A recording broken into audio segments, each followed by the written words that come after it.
ముఖ్యమైనవి గురు పూర్ణిమ జూలై 10వ తేదీ డల్లాస్లో జరుగుతుంది. 11వ తేదీ శ్రీనివాస రాగసాగర అప్పాజివారి మ్యూజిక్ ఫర్ మెడిటేషన్. 12వ తేదీ జూలై సంపూర్ణ భగవద్గీత పారాయణ మహాయజ్ఞ డల్లాస్లో జరుగుతుంది. ఆ తర్వాత ఆగస్టు 9వ తేదీ కార్యసిద్ధి హనుమాన్ టెంపుల్ డల్లాస్లో కొత్తగా నిర్మించిన వెంకటేశ్వర స్వామి వారి ఆలయంకి పూజ్యశ్రీ స్వామిజీ కుంభాభిషేకం చేయబోతున్నారు. ఆ తర్వాత ఇండియాకి తిరిగి వచ్చి విజయవాడలో గణపతి పండగ.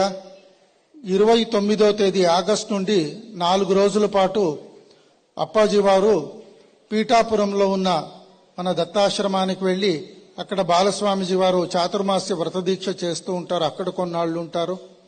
ఆ తర్వాత సెప్టెంబర్ 14వ తేదీ ఆదివారం సింగపూర్లో, ఆ కాలంలో ఎస్ప్లనేడ్లో కాన్సర్ట్ జరిగిందే, అలాంటిదే మళ్ళీ ఎస్ప్లనేడ్లో సెప్టెంబర్ 11 ఆదివారం, సెప్టెంబర్ 14 ఆదివారం కాన్సర్ట్ ఉంటుంది.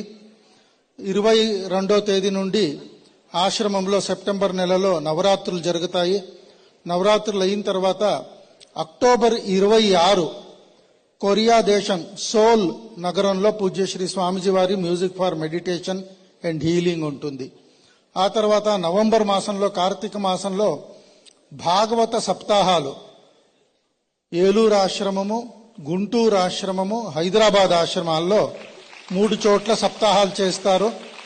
సప్తాహాలంటే గురువారం నాడు ప్రొద్దున్న సాయంత్రం 2 సెషన్స్, శుక్రవారం ప్రొద్దున్న సాయంత్రం 2 సెషన్స్, శనివారం ప్రొద్దున్న సాయంత్రం 2 సెషన్స్, ఆదివారం ప్రొద్దున్న 7వ సెషన్స్తో ముగింపు.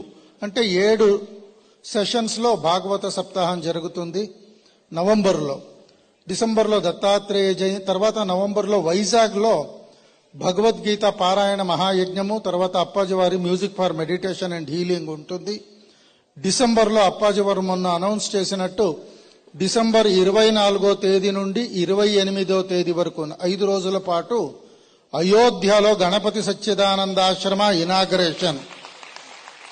ఇవన్నీ అయోధ్య నుండి నేరుగా విజయవాడకు వచ్చి జనవరి 1, 2026కి